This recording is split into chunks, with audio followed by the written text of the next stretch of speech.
Ladies and gentlemen, Geri Petito. I'm not an addict, I'm just an ass. And in time, this too shall pass. I'm not an addict, I'm just an ass. Geri Petito taught the class. I'm not an addict, I'm just an ass. Loves the answer, the greener grass. I'm not an addict, I'm just an ass. One day at a time, free at last. When you don't know just what to do, Just what to do, just what to do. if what you're feeling is really true, Is it really true? Is it really true? just keep your ideas safe and sound. Safe and sound, safe and sound. That's exactly how change is found. Change is found, change is found. I'm not an addict, I'm just an ass. And in time, this too shall pass. I'm not an addict, I'm just an ass. Geri Petito taught the class. I'm not an addict, I'm just an ass. Loves the answer, the greener grass. I'm not an addict, I'm just an ass. One day at a time, free at last. Hello, everyone, and welcome to the Geri Petito Show on Hamilton Radio. Guys, everyone and anyone who knows me knows I am the author of I'm Not an Addict, I'm Just an Ass. I'd rather be a smart ass than a dumbass, guys, because 31 years ago, I was a dumbass. But through the grace of God, I can honestly say now, 31 years later, I'm a smart ass. And yes, the word ass is in the Bible at least 40 times. It means donkey, and that's what I was. I say that to say this. We've all had the roughest 3 years of our lives all over the world, and unfortunately, some have not made it. Some family and friends also of mine. So I just want everyone out there who's struggling to know someone is always listening. I'm a nutritional health coach, and I'm also a recovery coach. So I am here. All my services to you are free. Please, please reach out, okay? If you think my book can help you, I sure do. You can go to Simon & Schuster's bookstore, Archway Publishing. It's on Amazon, Barnes & Noble, BAM, it's everywhere. And guys, listen, if someone out there truly, truly, truly cannot afford my book, please reach out to me about that as well. I really am here to help you. Thank you. You can go to my website, www.geripetito.com. All my pages are there. You'll find everything. You could even order the book there. And please go to the Geri Petito Show YouTube channel and subscribe. A lot of cool things happening. You'll see a lot of great shows that I've already done, all posted. Okay? So, guys, you know I bring it, right? Well, I'm bringing it today, honey. That's right. I'm bringing it today. So I'm going to introduce the group name, and then I'm going to ask them to properly introduce themselves because I don't want to mess up their names at all. They deserve a proper introduction. This band, this group is so cool. I love these guys, and I love the name, Hokis Pokis. The music, the magic is in the music. Right, guys? The magic is in the music. So, Absolutely, absolutely. properly introduce yourselves, please. Okay, my name is Joe Scarola. I'm the bass player and background vocal. My name is Nick Spano, and I play keyboards, and I do all the vocal arrangements and most of the arrangements. We all work together, but that's what basically we do. Okay. And I'm Joey DiGirolamo, founding father. One of the founding fathers, my other buddy right here, Joe, for Hokis Pokis. And I'm the lead singer and also percussionist.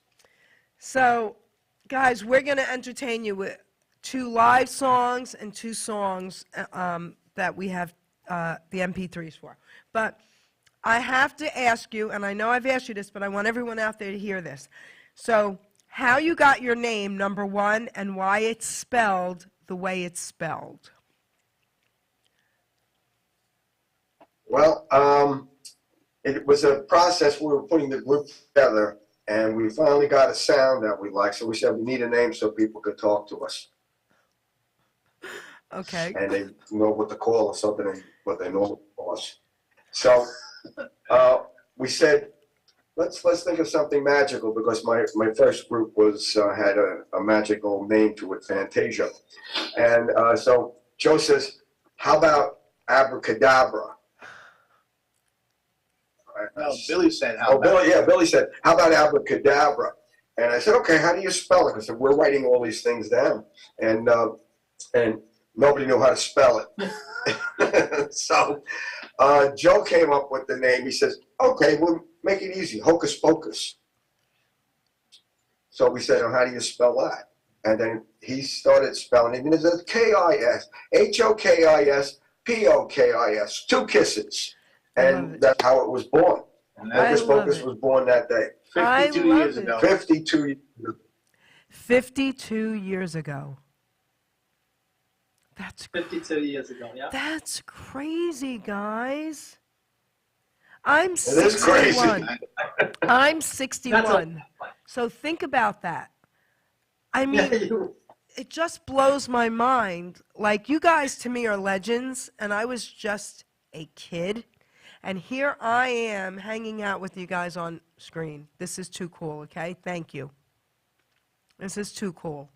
Yeah, thank you. Thank you. So, all right. Before we get into the three of you, because that's what this show is going to be all about, I have a couple silly questions that I love asking all my entertainers, especially legends, okay? So each one of you take a turn answering it. It's the same question for the three of you. Who inspired you growing up and the music? So, in other words, the person or the band or the group, but maybe a special song that's not by them. I want to know about all that with you. So, your favorite song growing up or music, and who inspired you? Well, I really didn't have a favorite song. There was so many songs that were so great back when I was, a young kid and whatnot. But most of my friends, they were into the rock and roll end of it, and I was, we'll call it the black sheep of all my friends, and I went totally opposite. And I like more of the Motown sound, the R&B, the Stevie Wonder, that kind of stuff. So that's what I really enjoyed playing and listening to when I was a kid. And I started playing bass guitar on a 6-string guitar because my friends, I was only 14 years old when I started the band, and they needed a bass player. And I said, well, I play guitar, but I'll play bass on a 6-string guitar. And that's how I started playing bass. And eventually a friend of mine got drafted into the Navy, and he was a bass player from another band. And I bought his equipment when he went into the Navy, and here I am 52 years later, I'm standing next to 4 bass guitars on stands in my room over here. So yeah, so and that's what pretty much inspired. But I was pretty much a Motown guy, Temptations, Four Tops, Stevie Wonder, that type. That was my job. Okay, so I used to hang out with the Music Four that I enjoyed Tops. listening to. I used to hang out with the Four Tops back in the 80s. I was in my 20s. But I have to ask you something. I know it's hard to say, okay, this is my favorite song. I know that. But wasn't there any song that always resonated with you that you loved? You found yourself singing in the shower, maybe? Well, I don't sing in the shower because I'm horrible. That's why I sing background. In fact, Joe used to call me Pancake years ago because I used to sing so flat. But I really can honestly say I really didn't have a favorite song. Okay. I just enjoyed so many of them. Every time a song came on, it struck a memory, and that was good enough for me. Okay. Next. okay. Well, I started playing keyboards. Actually, not keyboards. I played the accordion like every other Italian kid, right? You're right. Block. You're right. I played that at 7, and I played that at 7 years old. Till a monkey And died. of course, I always had to take it over to my family's house and play for them, and and so I was doing that for a while. And then I always liked songs that had vocals in it. So I would say probably I started singing background of harmonies and lead and stuff. Probably started singing that when I was about 12 years old. And I sang with different local groups. We had a group here. I lived in Franklin Square. I had a group in Franklin Square. I had a group in Elmont. And guys I grew up with. And we still sing when we get together sometimes. Oh. And in the meantime, I heard Elton John. I loved Elton John. His piano playing blew me away. first time I seen him, on television, I says, whoa, that guy can really play, So he was a big inspiration. And also Stevie Wonder. Yeah. Stevie Wonder, still to this day, He's awesome. is incredible. Yeah. I love Golden Lady. I used to sing it years ago. Favorite songs. At a club that I got up, did I say, I haven't sang it in, I would say, what, 40 years, 30 years? Yeah. I was like, okay, kind of high at some parts. So, But it came out all right. what was the wait? You broke up a little. What was your favorite song? Well, the favorite song that I liked Stevie Wonder was Golden Lady. Oh, Golden Lady. Heard you. Okay, gotcha. Yeah. So, Yeah. I have a Golden question Lady. about the And accordion. Motown, I love. I have a question about the accordion. I'm sorry, I love. So, what was it? What was it with I still that? got it. My grandfather used to play it every Sunday in the basement, Sunday dinners, the whole family. What was it about that Yeah. with the Italians? Well, you know what? You could move it around easy, and then you sit there and they used to, I used to sing and play. I just get my books out, play and play. I don't know. It's just something that I like to do, I see my uncle, he played it, and then my grandmother had a friend that played the guitar. So when I decided to do an instrument, it was either guitar or the accordion. For some reason, I took the accordion because it just struck me. And The that- keyboard, probably. You already had the monkey. Really. And now That's we right. You already had the I monkey. had the monkey sitting on my shoulder. and now we're back. That's right. It's not good for kids when they're growing up. Very cool. Yeah. Joey, now you go.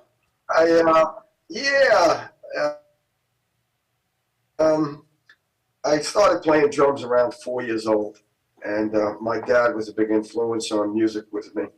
So I learned to play, and since there were no other 4-year-olds to play with, I learned to play with my dad, who played harmonica. Right. And I had a set of drums. He took me out and bought me a set of drums, and he would play music that he knew, which to me, anything to play with was great. Yeah. And so he was playing stuff from World War II and after World War II, the early 50s, and I was and I learned that music. So that music became very close to me, and from that, I would say one of my favorite, actually my favorite musician of all is Buddy Rich. Buddy Rich, Oh, wow. Okay. phenomenal drummer, and I used to sit hours and hours and hours and listen to him on the record player and see if I could copy him, which I don't know anybody that's copied him. I know. He was incredible. Tough. And the music that I grew up on was a lot of Sinatra and stuff like that, especially Italian house and the Jerry Vale. And so Jimmy Roselli. Jimmy Roselli, and I had all of these sounds in my head. So as I got older and I incorporated what I felt from this music into what I was doing, and I blended that with at the time, a lot of rhythm, always a lot of rhythm, whether it's Latin, Tito Puente, a good friend of my uncle's, or if it was even the Motown sounds, as long as it had rhythm and it had intricacies of some rhythm, that was my thing. As far as my favorite song, as I said, there's so many songs. Nowhere. Nowhere, the one that I wrote, Nowhere, is probably my favorite song. But my second favorite song was, I think, Sinatra, Witchcraft. Oh. Oh, I love yeah, that we used to song. do that all We the did time. that too. Okay, very Yeah. cool.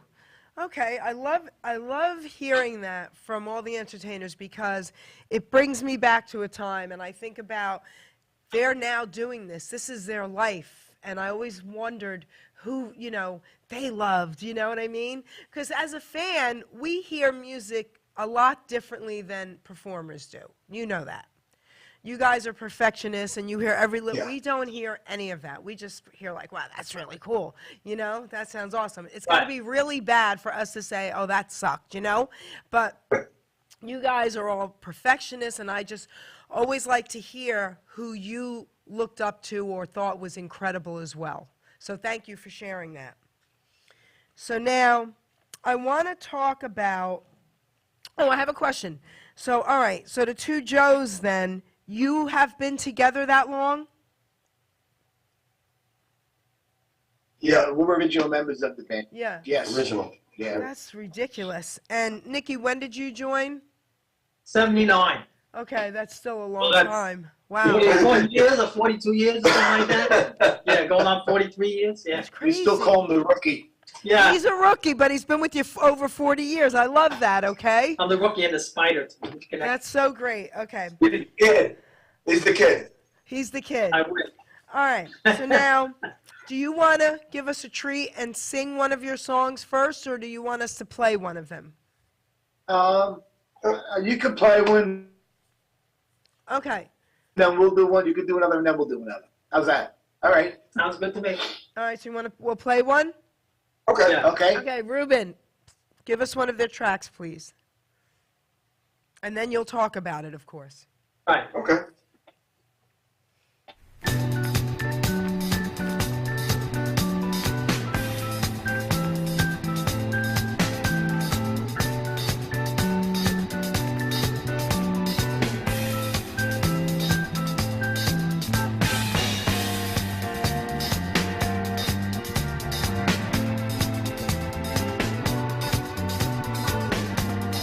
You know I love you, won't you love me too?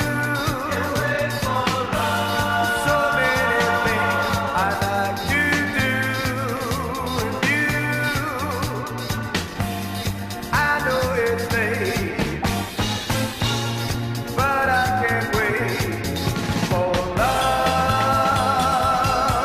Wait for love. If you don't love me, won't you go away? But if you do, won't you try to stay? I know it's late, but I can't wait for love. Wait for love.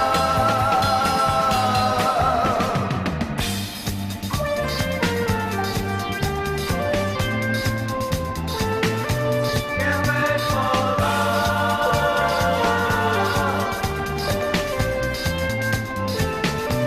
Can't wait for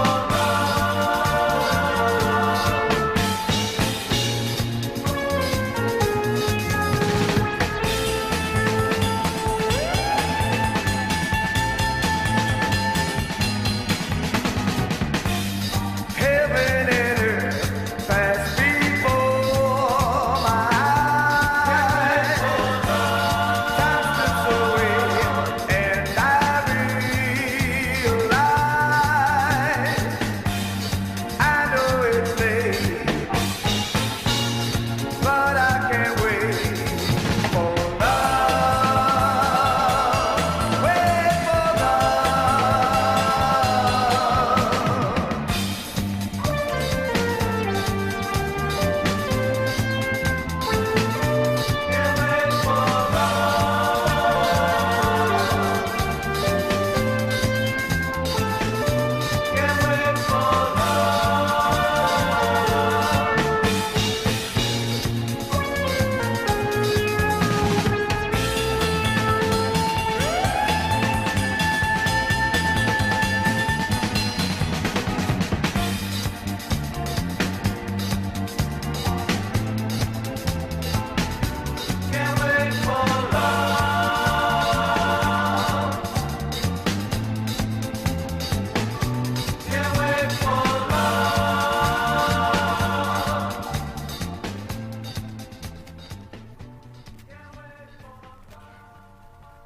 So tell us all about this song, everything.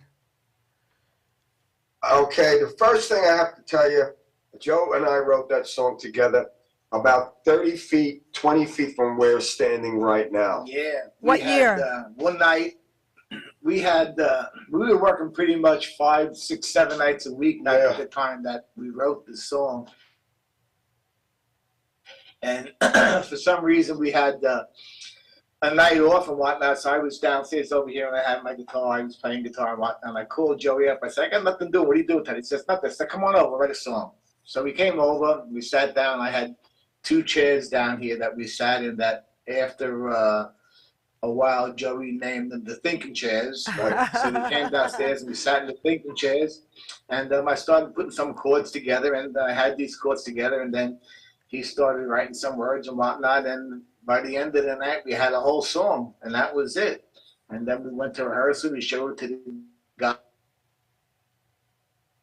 guys and the keyway, and that was it. And then that was the history on how that song was made. Who wrote the words? What? But when was it written? When was it written? What's that? When was it written? That was 1974.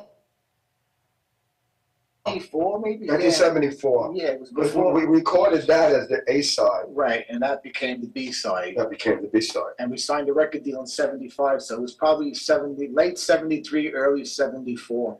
That's Yeah. so cool, man. I just went into high school. Wait, no. Looking for you. No, I wasn't even in high school yet. I was in 8th grade.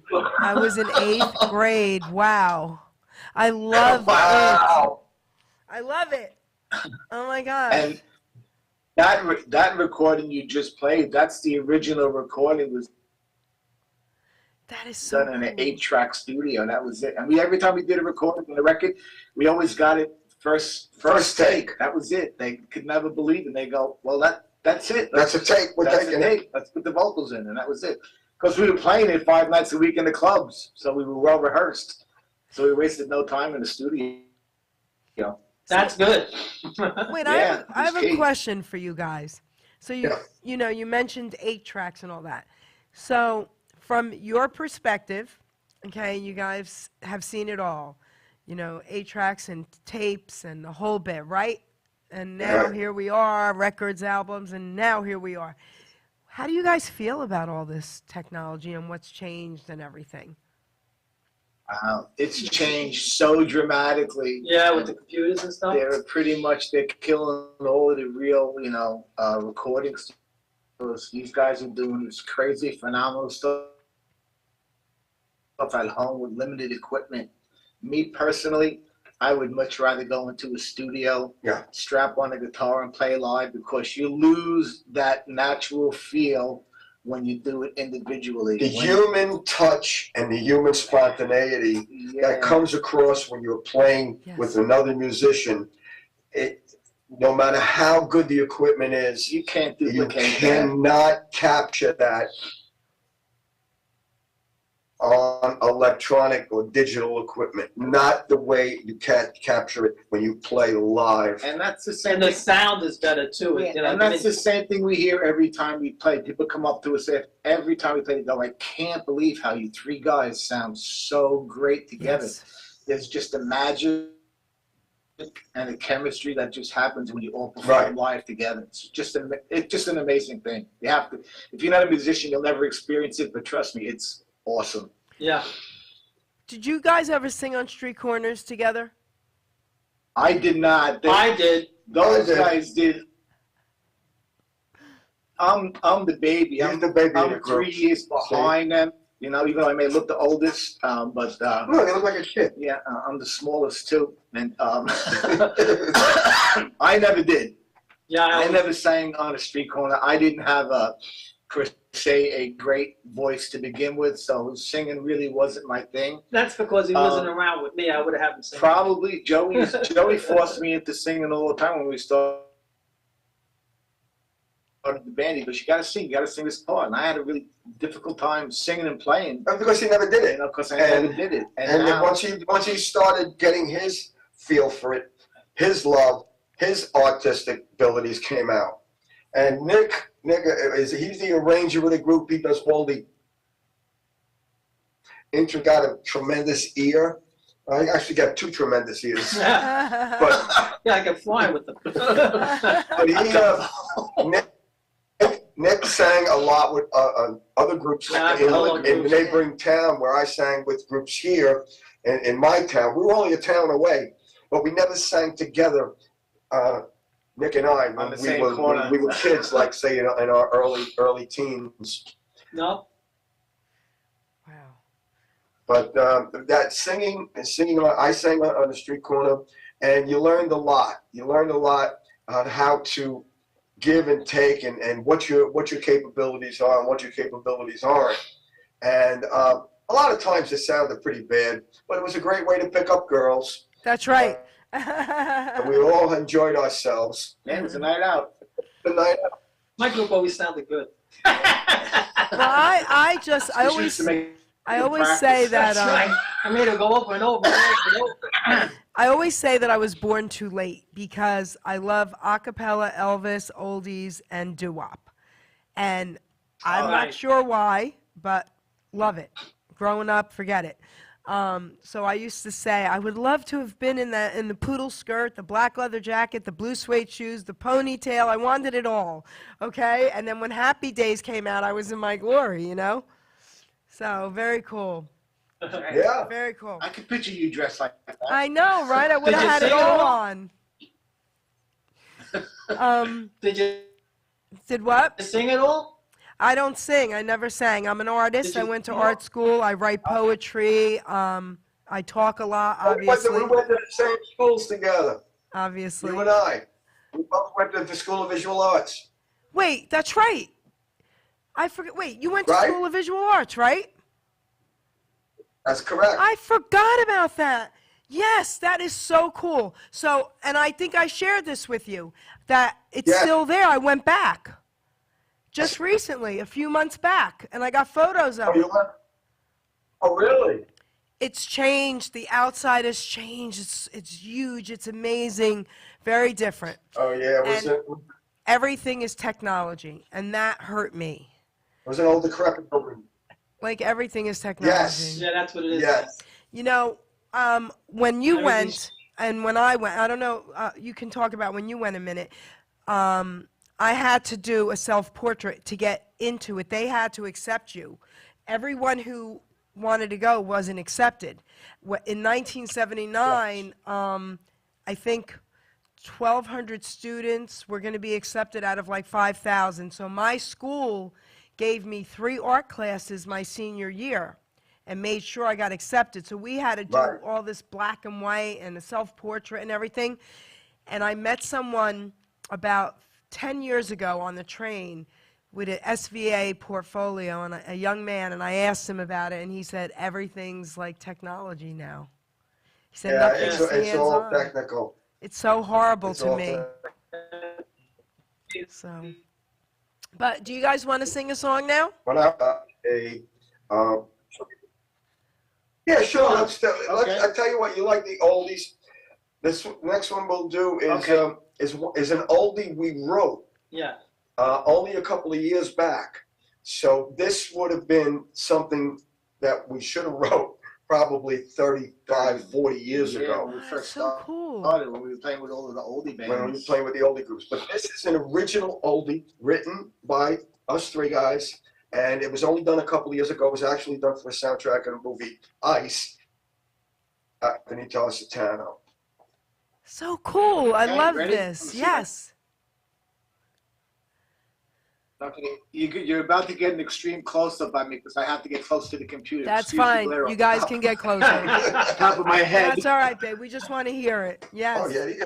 Whoa. They waxed it. Here comes.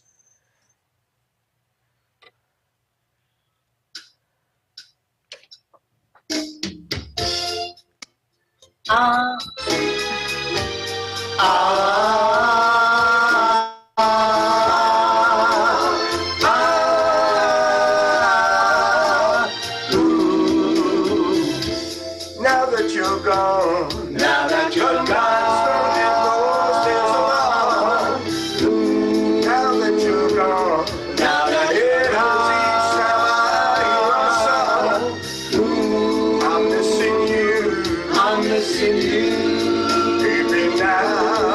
that you're gone.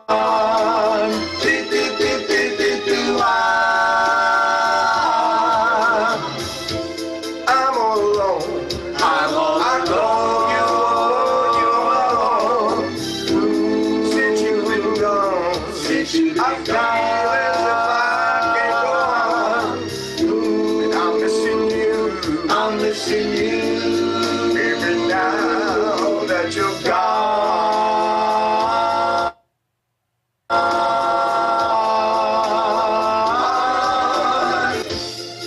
never knew just how it would be.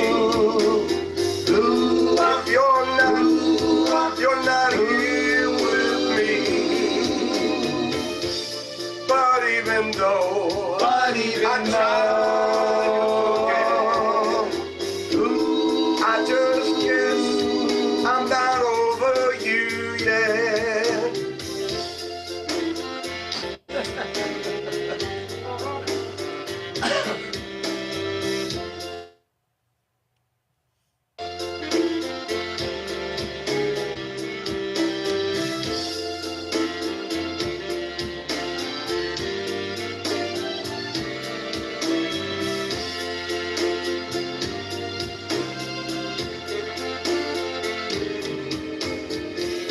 But I never knew just how it would be. If you're not here with me. But even though I try to forget, I just guess I'm not over you yet. Since you've been gone, I feel as if I can't go on. Now that you're gone, those eyes showing those days alone.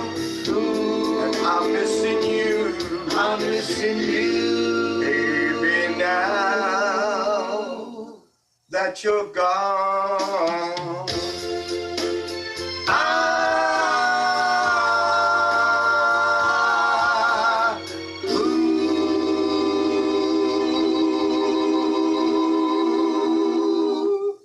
That sounded perfect. Oh my gosh, that's Thank you. amazing. That's amazing that you guys wrote an oldie song now. Stop it.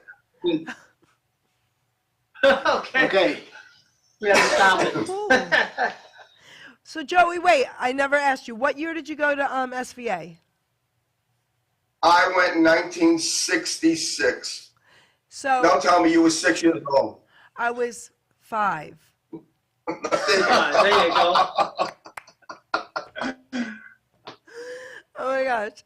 I just want a quick question about that, and then we'll get back to your music because I'm Yeah. interested in Alright. something. So, how was it in the '60s going to that school? Because it was like a lot of hippies, right? This was pre-hippie, actually. Yeah, 66. 66 was just about 3 years prior to the hippies, but it was a completely unique experience. I used to travel on the train from Long Island to the city every morning with my buddy, and the school was an old building, and like everything else in Manhattan, and the teachers were off the charts. I mean, they were completely off the charts. One of my teachers said, "Okay, everybody get your pads, everybody get your pencils, we're going down on the subway." Well, we're going on the subway. We're going to go drawing. And we went on the subways. We rode the subway. We were drawing the homeless people. We were drawing whatever, the subway doors.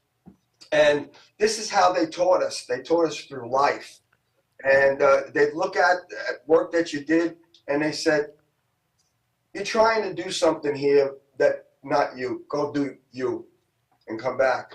It was completely different. And then it started to change. In the late '60s, it really started to change, and there was a little more freedom, but there was a lot more censorship. Because people were coming out and being free and doing all crazy stuff. Well, I want to And, share something with you. So, when I went, the building wasn't that old. It was, I guess they made it a little newer, but now it's magnificent looking. It's insane beautiful, gorgeous, okay? But we had a hippie art teacher in painting. No, I'm sorry, in drawing. We had a hippie art teacher in drawing.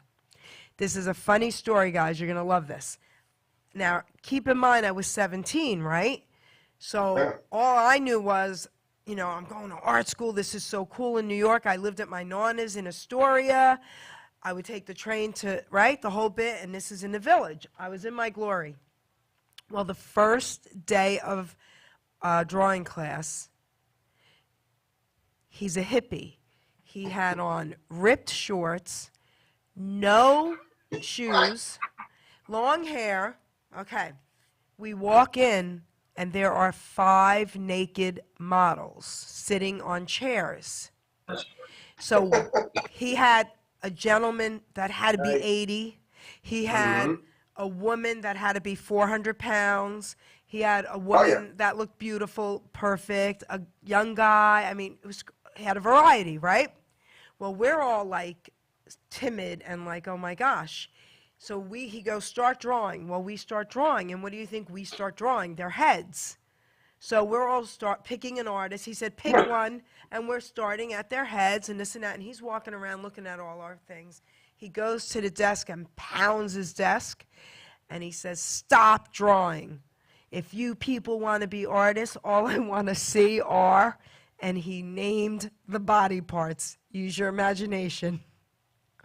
And we were like, oh my God, right? So we had to draw just body parts. So that week, the next day or 2 days later was painting class with a different teacher. So that portfolio was in my bedroom at my Nana's. I come home the next day from painting class, and Nana's screaming on the phone at my father in Italian, pointing to penises. She went into my portfolio, and I'm screaming, no, Nana, it's my homework, it's my homework. And my dad had to come the next day to calm her down, okay? So I just had to tell you that story. But now, you know, so those were the days, Joey, man. Those were the days. That's great. Amazing. So, all right, now, Yeah, that was for the. let's get back to your music. So this song that you guys just sang, I'm not kidding, I loved it. Tell them a story about that song. We wrote that song. Oh, Yep, that's what I want to hear. Yeah, we just, me and Joey wrote that song together. I wrote the chord changes down. He went to the beach and wrote the words and the melody. Well, actually, Tom Satano, Anthony called me, and he says, I need a slow oldie song. we originally wrote an up-tempo one. Yeah, We wrote an upton. Right. He says, can you guys write that? I said, yeah, when do you need it for? He says, is tomorrow too soon? This was Sunday. Okay. On the beach thinking of words, and I'm typing in my phone the words, so just typing words. And then I called Nicky and said, I got lyrics. I said, we got to do an oldie. I'll be okay at house at 6 o'clock. So I put the chords together. 8 o'clock. By that guy, I got to his house at 6 o'clock, he already had a chord structure written. Some words, and we switched them around and we moved them. And that song was written by 8 o'clock. Yeah, we wrote that really fast, that song. And then they put it in the movie. It was great. Yeah. The rest is history. Yeah. That is such a And then cool we put the vocals story. down and everything. Yeah, that is such a cool story. So I'm going to ask you silly questions because I am not musically inclined at all, okay? So did you guys take singing, music lessons, any of that, all that? Oh, yeah. Actually, I was in choir when I was. Actually, what happened was I was out that day. They picked everybody for the choir. So I come in, and then the teacher says, everybody who was picked last week to go to the choir, get up, and we're going to take you down to the auditorium. For some reason, I just got up, went down there, and I started singing. And the teacher said, you were here last week? I says, no. He says, I know, because I don't remember your voice. I remember a voice like that. So what happened was I started singing with the choir, right? So he liked my voice so much that he made me sing a solo when I was in second grade. I remember that for for all the people that come in, you know,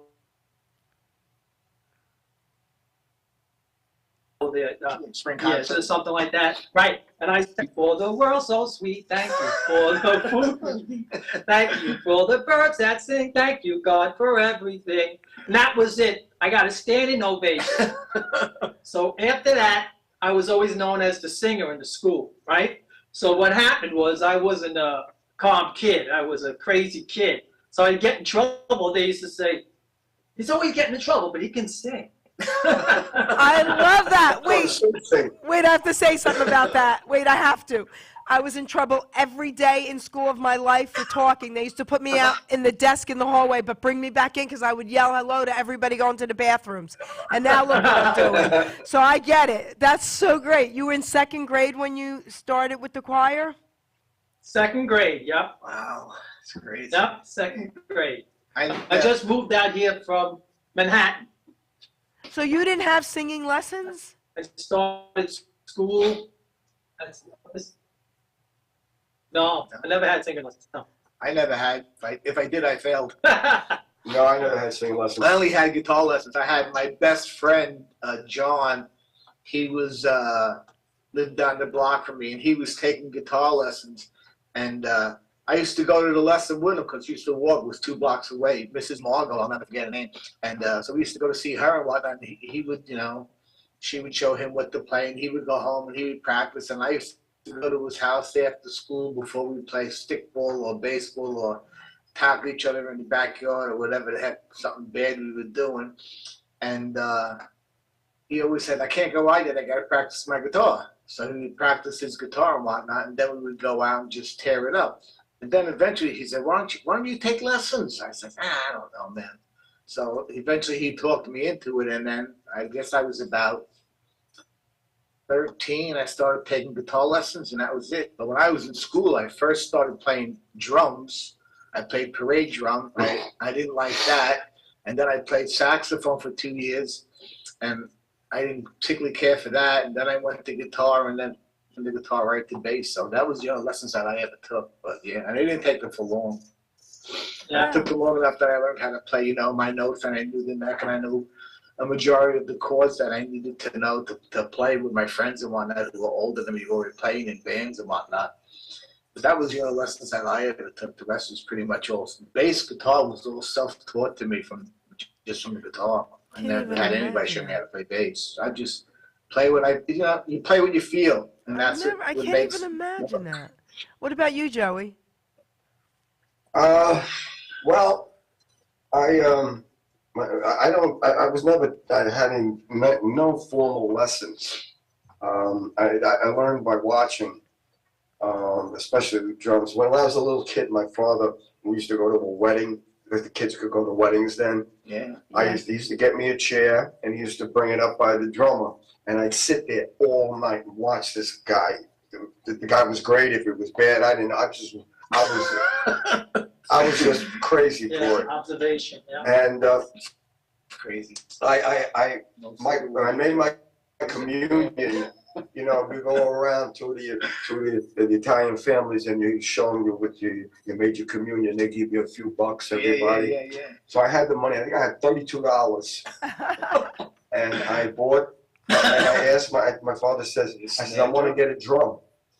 And it's because I was, what were you, second grade? Second grade to 7 Yeah. years old. And I bought it. He bought a drum through Sears catalog, a braid drum. Silvertone. And I was playing this drum, and in third grade, they said we're gonna have a class play. And this play is going to be a talent contest. So if you sing, or if you want to recite something, or if you want to do it, she said to Joe, I said, I'm going to play the drum. She goes, you don't have any drums. I said, I'll bring my drum. I took my drum to school, and I played what I didn't know what it was, marching beats. It's called street beats in parade drumming. Right. And I played, I had no music, so I'm just playing parade marching beats. And she says, oh, very good. I want you to talk to this music teacher, Mr. Smith. He took me down to Mr. Smith, and he says, he's too young. Well, 6th grade, you have to be in a band. So she said, I want you just to listen to him. So he says, play something. What are you going to play? I said, I'll play street beats. You know what a street beat is? I said, I know how to play them. So I played them. And he goes, I'm going to talk to your parents. I want you to come every day, once a week, every week, and we'll sit down and meet. And you, I can't put you in the band. You're too little, and you're not old enough. So that's how I got that. Listen, that's that was amazing, man. my But how, I can't even imagine looking at any kind of an instrument. Because when I watch people play, whether it's guitar or flute, even flute, okay, I have a friend who plays the flute. I was married to a drummer. I listen to all these musicians and I watch them with their instruments and I'm like, how do they even know how to do that? Piano, forget that. I mean, like, I don't get it. So, and especially when people say they never really took formal lessons, I'm like, I don't get it. So that's pretty cool. Yeah, I never took any lessons at all. Only on the accordion. Practice makes perfect. Yeah, Yeah, and when it's I heard Elton innate. John, I started playing the piano. I started playing the organ. I liked the organ. I heard a couple of, the groups in the 60s that played the organ. But then when I heard Elton John, because the organ was so heavy to carry around, I changed to the Wurlitzer piano, right? And I taught myself. I would look in his books, because I bought one of the Elton John books, and I analyzed what he did there. And then slowly over time, I listened to records, and that's how I got involved. I never had a formal lesson on the piano.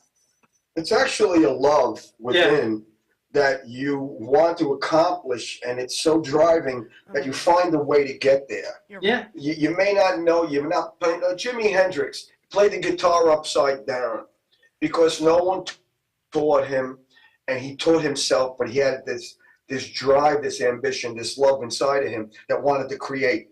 And that's the secret.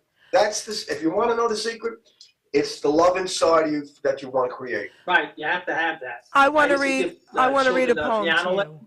I want to read a poem to you guys Okay, out go of my ahead. book because what you just said. Okay. All right, it's called utilizing gifts and talents. Okay, because what you just said is spot on, and I tell everybody, everyone's born with some sort of a drive, but you have to find it and utilize it. You're not any more better than the next person. And the person, God didn't say, oh, I'm only going to let you, Jared, write poetry and draw, and I'm only going to let you guys sing. He didn't say that. Everyone has a gift, but they have to look for it and utilize it. I'm going to read this poem to you. It's called Utilizing Gifts and Talents. Okay? I can't believe you just said what you said. All right. We are born with talents. We are born with drive, with different gifts to help us thrive. I knew early on I was born to draw and paint, to also write poetry, and to talk without restraint. Our gifts and talents should all be used, God's gift to us not be abused. We can go far in life for sure, using our gifts to go on tour. All our talents should be used to create ourselves and more, but then our job's to share them, to even up the score. You see, in life what's needed is not just for ourselves. Once our gifts are mastered, take them off the shelves. A living we can make by spreading them around, not just for the money, but to spread a peaceful sound. So don't take for granted the gifts you're given. Go out and spread the joy. Our gifts are not to be held back for us to self-destroy. Put your efforts forth. Do not hesitate. All your talents, my friend, are never second rate. Never hold them back or you will surely die. Maybe not in body, but your soul will cry. Our gifts were made to share, our talents made to soar. Go through life enlightened and then you can roar. Be proud of who you are. Be happy you're alive. Once again, my friend, your gifts will help you thrive. By putting efforts forth, not keeping them at bay. Hocus Pokis, your name will live forever, forever and a day.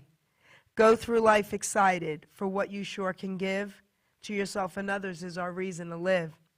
Our grave will be quite lonely, but our legacy lives on. Make sure people smile with the breaking dawn. And that's what you guys are doing. You're making sure people smile. So I thank you for that. Very nice. And I thank Did you write that? Yep, Yes. it's in my book. Oh, very nice. It's in her book. It's in your book. Yep. Great. It's your book.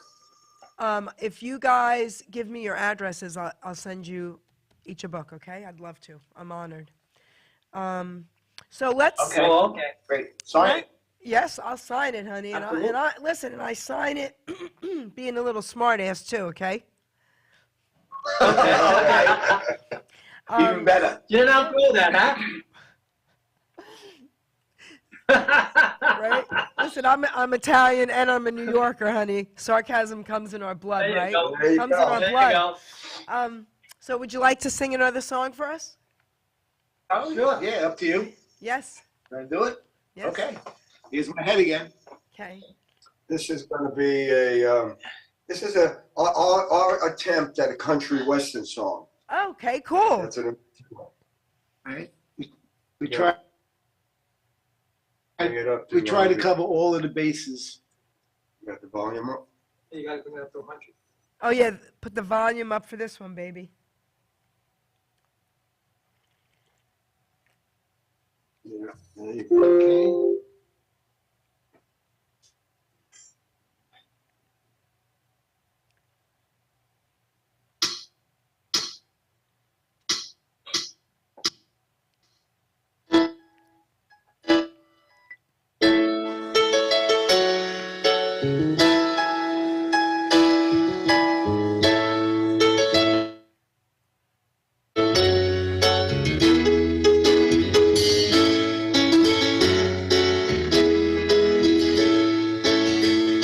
I know I have no business calling,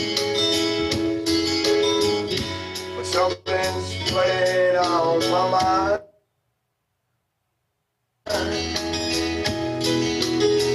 I got this all wrapped up inside me, and it's been a long, long time. You know I always think about us and all those things I couldn't say, and how I wish that I had told you the things I'm telling you today. I know, darling, I was wrong, and I regret it every day. 'Cause if I told you that I love you, you would have never walked away. Now I know that you don't love him, not the same way you love me, but I know it doesn't change things. All the way they came to be, 'cause I've been missing you so long, and I regret it every day. 'Cause if I told you that I love you, you would have never walked away.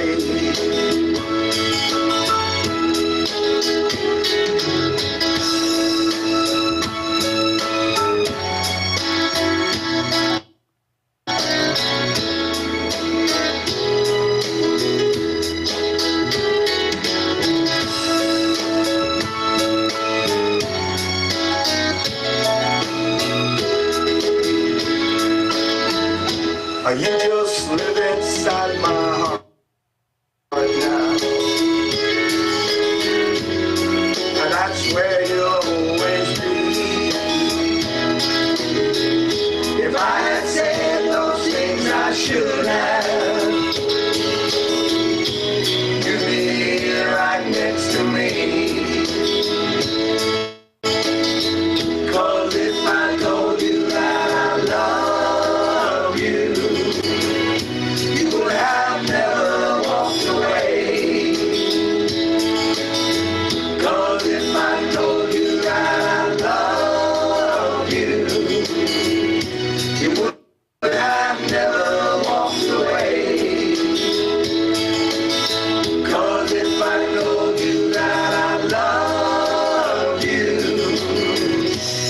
you be here with me today?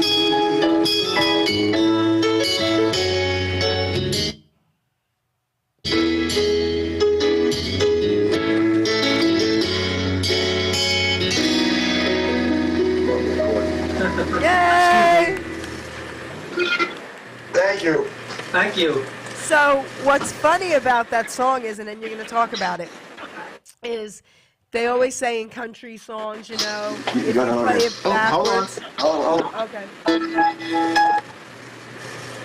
Play it again. Okay. Okay? We're You good? done. Okay. Yeah, we got it. So it's so funny. They always say, like, country songs, if you play them backwards, you get back the girl, the house, the car, you know, the whole bit, right? And in that country song, you lost her. But I have a question about that. That song is beautiful. So you guys can Thank you. guys can sing and write anything then, right? Apparently, We're trying. I mean, that's crazy. we actually started a CD called Colors. How many different varieties of music that we've written over the years? Yeah, we want to written a lot of songs all together. Yeah. I love How many that. songs? Jeez, Oh I my would God. say we have written a lot of songs over the years. It's got to be dozens. Yeah, I would say 30. Yep. At least 30, probably. maybe 40. I don't even And know. we have all the ones that we wrote prior to you coming into the band too. Still, Yeah. that were never released. Well, I So many love the songs. title Colors, of course. I mean, I'm an artist, right? And so is Joey. I mean, I love Yeah, that. Joey actually drew the cover for it. I don't have one, unless I would. Yeah, he's the artist of the group. You Yeah. got to see his art. to It's get a it. lot. Yeah, yeah. Very cool, very cool. Yeah, he Um, does all posters and stuff. He's very, very talented. So I want to let everyone out there know we do have another song, MP3, we will be playing in a few. But before we do that, I want you guys, the mic is yours. I don't want you to forget to talk about anything important that you wanted to share, anything coming up, how they can get in touch with you, websites, whatever. Talk about it. Oh, good, Joe. Okay. Well, we have a website. It has some of the music you've heard tonight. It has a lot of the different soundtracks that you can click on. It tells you about the group, where we started, how we started. There's some old pictures from the very, very beginning days. Actually, the shirts that we're wearing right now was found in a cave. And thank you for my shirt. They scribbled. I love my shirt. Thank you. You'll actually get to see me with the afro, if you can Yeah, believe you'll that. see him with an afro this big. Oh, yeah. Tell him And the name of the website is very, very easy. It's www.hokispokis.com. It's HOKISPOKIS. 2 kisses, always 2 kisses. It's like the Italians, 1 kiss on the right, That's right. 1 kiss on the There left. you go. But and then there are Ubiquity Records has you can go to Hokis Pokis Bandcamp, and they have recently released an album of original songs that were remastered on an actual LP, and you can also get it in a CD or a download. And that song, actually, the one that we're going to do in a little bit is Nowhere. That song is going to be Italy, right? it's going to be actually in Italy. They're going to do Gucci is doing for their clients, their very top clients. That's They're so doing cool. a minimum press, and that we're very excited about that. So we want to get it over to Italy someday. We have a lot of Someday, fans right? over there. Believe it or not, through the technology today and Facebook and all the other things that are available today, we get people requesting to be friends with us from Italy, from Germany, Oh, Sweden, Australia, all over, everywhere. which we had no. Yeah. And you know what? We kind of were in the dark about it. And you don't realize it till all these people start friending you. You go, who the hell was this guy Luciano Zambiani? I go, I don't know. So you friend him, and next thing you know, oh, I love you guys. We hear you all the time down here. It's just the craziest thing. It's It really is. amazing, right? It's Well, amazing. They say it's a small world, but now with the internet and everything, It's even it's smaller. become a lot smaller. Yeah.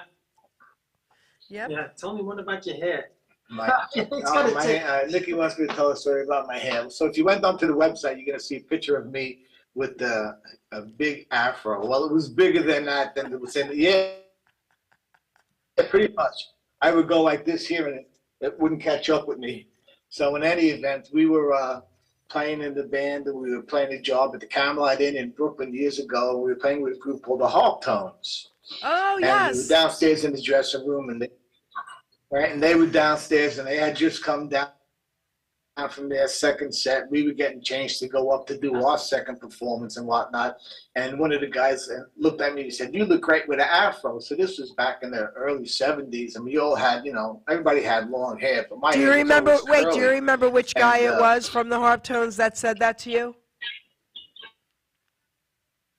I do not. I do Okay. not. It didn't. That's Lee Andrews, I think. No, that was with the Hearts. Lee Andrews. No, Live with the Hoptones. Oh, no, that was Lee Andrews and the Hearts. Yeah. Oh, no, Lee Andrews and the Hearts? Right. Yeah. This Yeah. was the This was Hawk. Hawk. So anyway, they said, "You look great with an afro," and I was like, "Really?" And they were like, "Yes." And next thing I know, these two black gentlemen come over to me and they start spraying my hair with Afro Sheen, and they start picking my hair and picking my hair.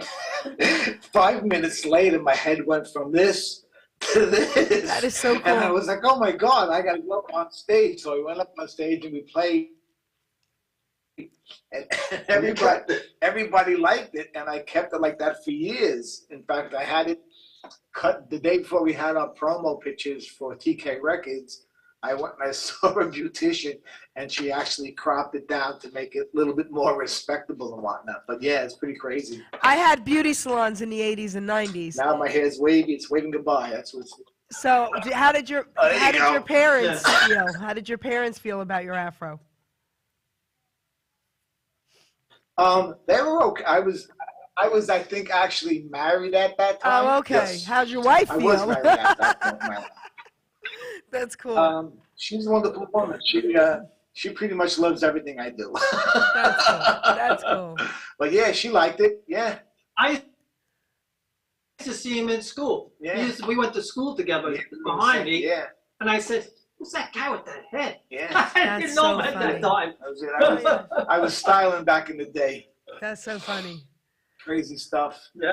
But yeah, every weekend we were with a different band, whether it was the Cleft Tones, The Cleft the Tones. Oh my God, I Hawk loved Tones, all the them. Angels, the Hearts, the Angels, Yeah. the Capri's, Johnny Maestro, Little Anthony, Yep. Paul Revere, Shane, Larry Chance, Larry Chance. Oh my God, You're, every weekend was somebody you're different. mentioning most of them are all my buddies. I've interviewed most of them. So amazing, amazing.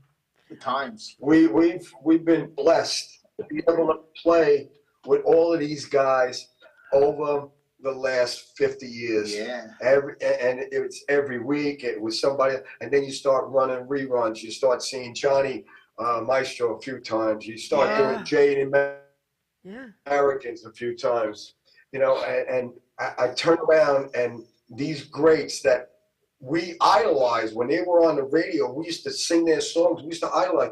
But to actually stay on the same stage and to play and to share the dressing rooms and to rap, that was a dream come true. Yeah. I have a question for you Yeah, guys. you got starstruck every weekend. I have a question for you Yeah. guys. So, you've met so many legends like yourselves, okay? You've played with so many.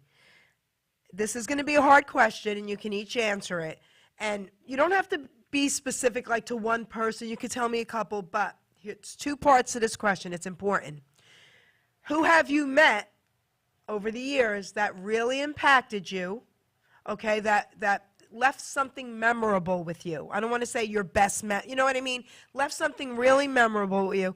And who have you never gotten to meet that you always wish you could have? Okay, take the mic, boys. Oh, wow. Oh, I know that. All right. So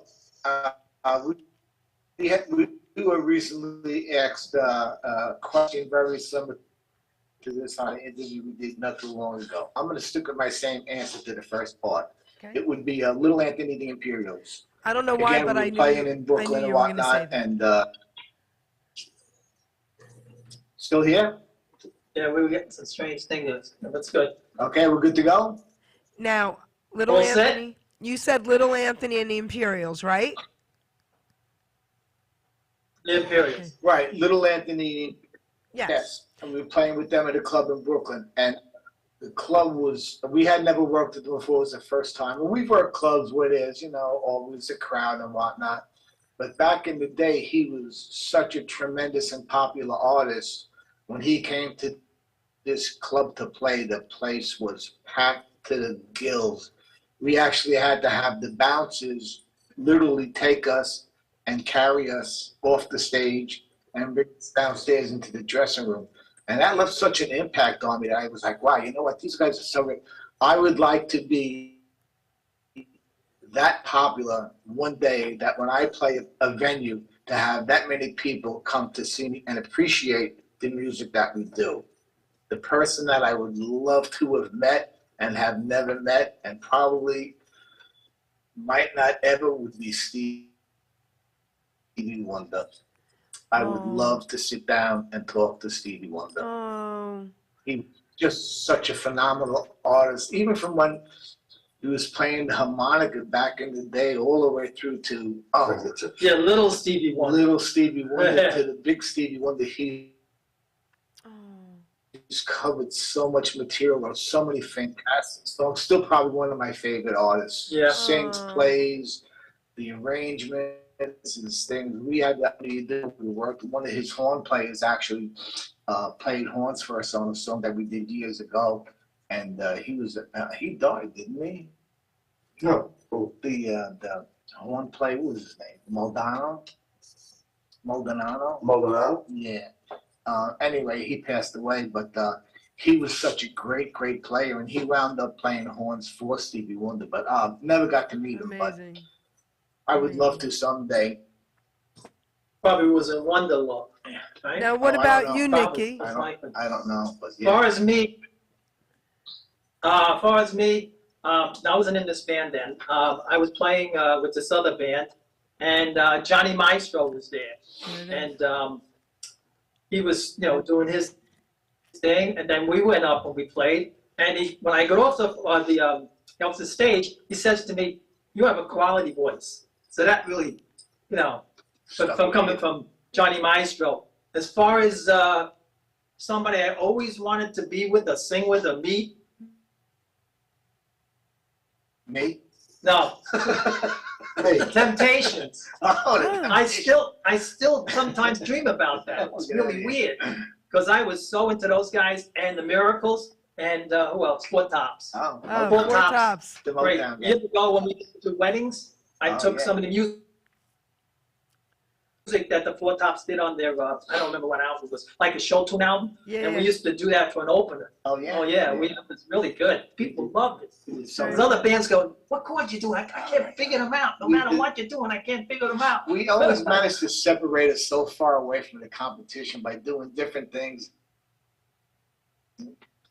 and songs that the other groups would never think to attempt. We would always go for those songs and do them well. Tell them what you used to do with the girl songs. Oh, we used to sing all of the girl songs, the 3 Degree songs, and all of those. When Will I See You Again? They And, used to oh my God. put it on 40, not 25, put it on So cool. 33. So we would drop the key and figure out in that key. So we could figure it out, but then And they could sing it. and then singing and whatnot. But yeah, we did. You did what you had to do to separate you from the crowd, make you Yeah. stand out.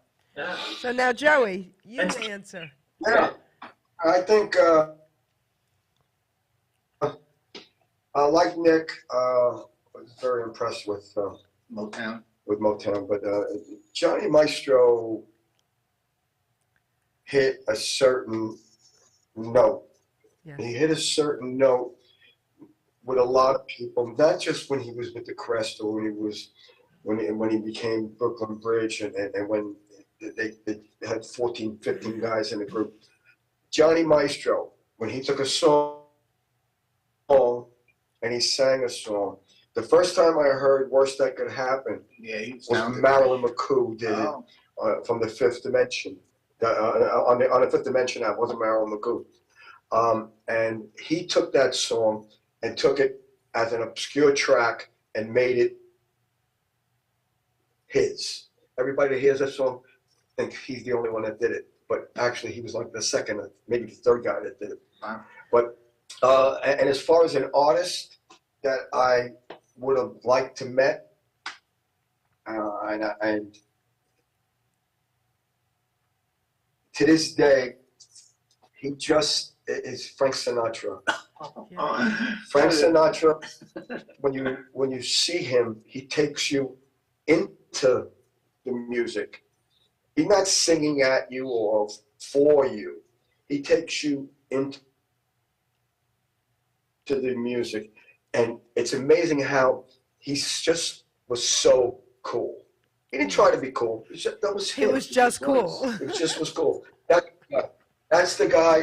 That's the guy I wanted to meet. My mother was in love with Sinatra, like every other woman back in the day. Okay. Yeah. It's so funny how you said that, Joey. He didn't try My to be mother, cool. too. He was just cool. I love it. So, Yeah. all right, we're coming to the close of the show, boys. But again, I don't want you to forget if there was something you guys wanted to say to all your fans out there. Take the mic now. Now's your chance, and then we'll play your last song, and then you'll talk about it. Okay, just look for us on Facebook. You can Google us on Facebook, Hokis Pokis, and again, the website is hokispokis.com. And if you see us in the area, we're going to be appearing at La Focaccia's on December 2nd, and this weekend we're going to be on Friday. We're going to be at Mia's and Valley Stream. If you see us, come down, say hello, sit back, or stand up and dance, or whatever it makes you happy, but enjoy. Come and see us and enjoy. That's what we'd like you to see. Right. And if you do come down to see us, you will have a good time. Yeah. We always have a good time on stage. What about like your itinerary for 2023 after the holidays? Will you get that to me? Yeah, I'll get you the itinerary. We have right now we're working with some of the parks and some of the local towns in the vicinity. Yeah, do some of the free And concerts. we do some of the concerts, the summer free concerts, which are great, always phenomenal turnouts. Steve Dassa does a great job. The town of Hempstead, town of Babylon, town of Floral Park. So we're going to be around. Okay. And bring the kids, bring your grandkids, expose them to what this is about. So I'm an Elvis fan. I'm an Elvis girl, right? One of the biggest Elvis fans ever. I still have his ticket in my Elvis poker room. I had a poker table, an Elvis poker table made pink and purple. And I still have his ticket framed. I never made the concert. He died right before that concert. But I got to interview his nurse, Marion. I almost met Priscilla, but then COVID hit. She was going to actually introduce me. I was front and center at this concert. I was wearing the T-shirt with Marion and Elvis on it. So, and I'm going to be interviewing her son, Navarone, Oh, great. very soon, and I'm hoping she's going to give us a shout out on Zoom as well. But I'm saying that to say this. My grandson is 21. My granddaughter is 7. They're brother and sister. And when he was little, he was Elvis for Halloween, and so was my dog. And I've got this cool photo framed forever, okay? Now, my granddaughter, who's been brainwashed by me, if you say to her... The true hound dog. If you say to her, you have to say cutest boys, okay? Who are the cutest boys in the world? Christian and Elvis, her brother and Elvis, okay? So you're right, bring the kids. You have to expose them. You have to brainwash them. Let them know this music is the greatest, okay? And it truly is. So what we're going to do... One thing we learned, music, good music, like Elvis, like the 50s, like that was great then when the kids are close to it now, it still moves them. Yeah. Listen. Good music is timeless. It's timeless. I say this all the time. You know Elvis is in cartoons? Elvis is in little kids' cartoons today. But I say this all the time. The music. You could have a little kid, 6 months old, in one of those rockers. You put music on, good music, they start jamming. Like, who tells them to do that? It's innate in us. So we all need music. And I want to say a thank you to you guys. Right. I want to say a thank you to you guys for something because, you know, the last 3 years has been tough for everybody, but I want to thank all the musicians because you guys have kept everyone sane and happy through their lockdowns and not being able to get out. And, you know, I'm not kidding you. I get messages every week from people on Facebook that know all of us, okay, all our mutual friends. A few of them have been in the hospital. And from their hospital bed, they watch my lives of all the, and they're like, Geri, we need this music from their hospital beds. Okay, so I want to thank you guys for being part of that. Our pleasure. Yes, Thank you. Our pleasure. I love you guys. What we're going to do is we're going to play your song, your last song, and then we're going to have you talk about it, and then we'll close out. Okay? Great. Hey, Ruben.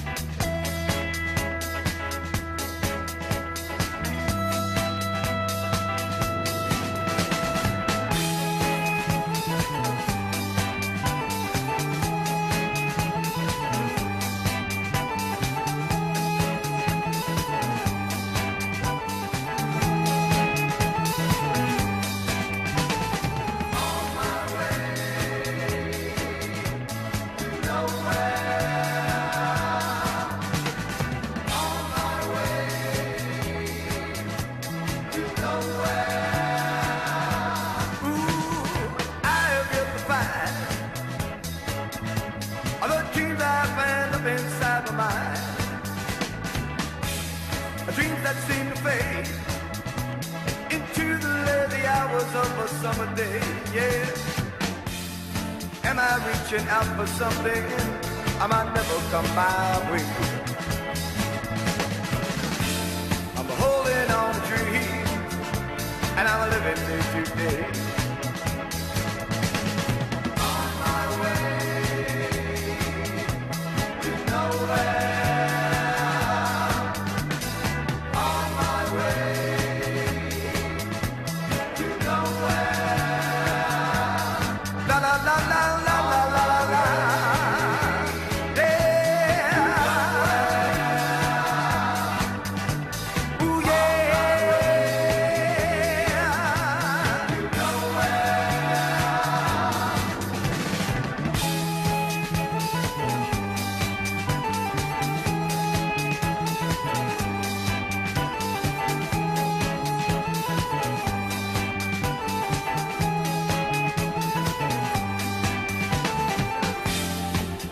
Reaching out for something I might never come my way.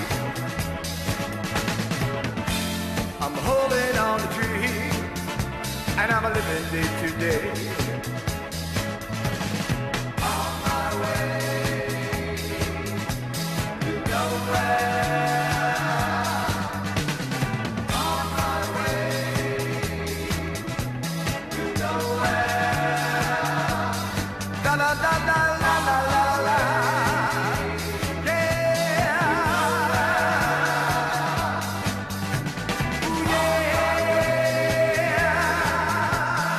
Nowhere.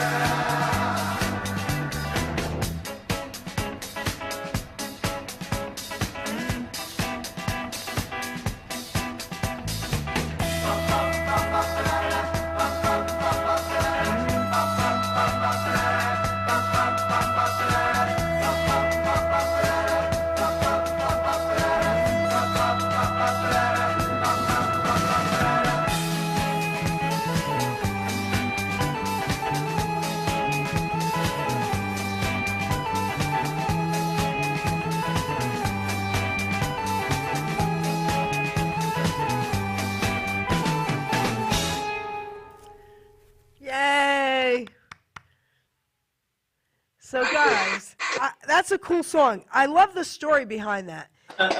Did I understand this correctly? Tell me if I'm wrong. It was originally written in '69, Correct. Yeah, Joey wrote that song before coming into the group. but it wasn't recorded till '75. Right. Tell the Nobody wanted story. it. Tell the story. He Okay. only knew 2 chords on the guitar. That's how he wrote that song. That's the true story. And that was actually the B-side of Can't Wait for Love, the other song you played earlier. Yeah. And when it got into the clubs, the DJs started flipping it over. They liked the other song. Studio 54 started spinning it, and then one thing after another, and they got play on radio. Frankie Crocker actually broke that song in New York on WBLS, Yeah, right. and that's pretty much the beginning of the song. That's really cool. All right. Wow. Well, I love your songs. I think you guys are awesome. I Thank you. want to thank you from the bottom of my heart for honoring me today with this incredible interview. Thank you, A boys. pleasure. Amazing. Amazing. Plus, you got a great show. Yes. Oh. A lot So, of fun. everybody out there, the show is posted to Facebook. Go to the Geri Petito Show YouTube channel. You can grab it from there. Please, please share this show. Thank you to everyone listening. And again, thank you to my boys, Hokis Pokis. I love you guys. Thank you. Thank you. God bless. Ruben, take us out.